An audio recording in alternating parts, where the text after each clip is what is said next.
Welcome back to you now. The fourth and final Grand Slam where the tennis season starts in just over a month. And in the lead up to it, many in the sport head to the States for the US Open Series, ahead, of course, of the US Open in the Big Apple. The first stop, the Atlanta Open, just down the road from us here at the CNN Center. And two of the biggest name players are joining us right here in the studio. 16-time Grand Slam champs, Olympic gold medalists Bob and Mike Bryan. First things first, though, name tags, because I know you guys kind of like to dupe reporters. There you go, Bob, confirmed. And I want to do Mike as well, just so it helps me out so much, all of this. Thank you, guys. Look, you won your first doubles crown when you were 6 years of age. 30 years later, you're still winning doubles titles.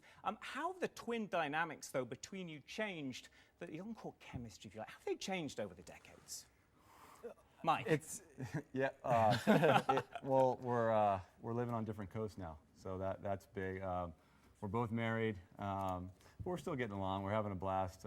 We love what we do. We're not the spring chicks anymore. We're 37 years old. Still traveling the world, probably 40 weeks a year, and going after these big crowns. The U.S. Open's next. Yeah.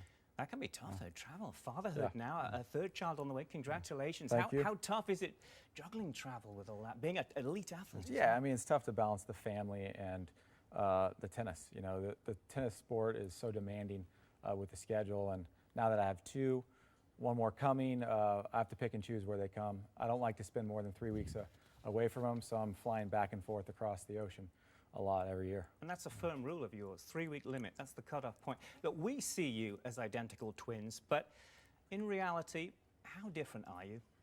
I mean, we're very different. He's been gluten-free for like 12 years now. I'm a little bigger because I like my sweets. My diet's not as strict. I'm a little more creative. I love like producing music and doing home videos and stuff like that. Mike's a little more punctual, on time, and yeah, he's a little bit neater. His room is always, everything's unpacked, and I'm a little messier. I go with the flow a little more. You guys, we'll touch on the music a little later, because I know that's a huge part of your lives, but you've won it all. 16 slam titles, over 100 tour titles. But what's that one thing, maybe, just maybe, that's still on your career bucket list? We would like to go out with another gold. We're shooting for Rio next year. We'd love to qualify for that. We're kind of tentatively saying that might be our last hurrah. So you're saying that could be your retirement? Yeah, I mean, you're saying that will be your retirement? No, nothing's final. I mean, if we're having a blast and we're still playing good tennis, we're going to keep going. You know, this is a good gig. Can't take anything for granted. It's better than sitting at a desk. So yeah, as long as you know, it's easy on the family, we're going to keep going. How special are memories still of London 2012? There's nothing better than that one. If we could pick one moment in our career, it'd be standing on that podium on the center court of Wimbledon, watching that flag go up here in the national anthem. That was, you know, all the hard work, everything that we've done our whole career. That made it worthwhile. Just to be in the Olympics is super special, but to actually get our hands on a gold medal was amazing. Mike, speaking of being defending champions, we've got the forthcoming US Open coming up in New York City. Everyone's beat you because you're the Bryan twins, but what's the hardest thing about defending a title at a slam particularly? I mean, everyone's got their sights out for us. We're the #1 seed. They're coming after us. The US Open is the last slam of the year, so it's the one you want to kind of win. We haven't won a slam this year, so we're gunning for that one. We're trying to get the games going this summer for that one, but to do it again in New York, there's nothing like it. The energy's off the charts. We get the most fan support there.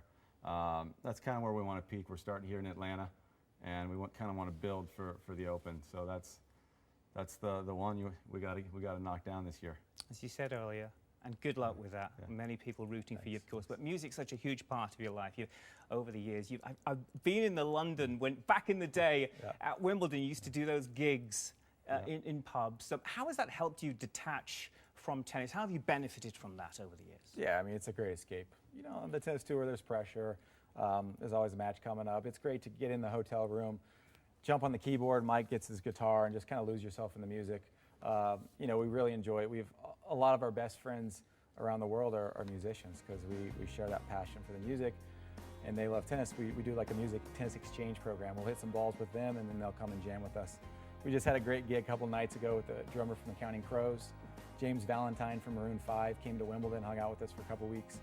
So I mean, it's a blast. We'll get even more into it when the tour ends. Fantastic. I just finally want to finish up with Serena Williams. I know you know well. There's the Serena Slam in the book. She's going for the calendar slam as well at the US Open. You came so close to that. You fell just shy in 2013. What does she need to be most wary of, do you feel, as she goes for that? She's got to somehow block it out of her head. I think we were thinking about it too much. We could see, every time we won a match, we're one step closer. But she's not talking about it. She won't even answer questions about it. But if there's anyone that could do it, it's her.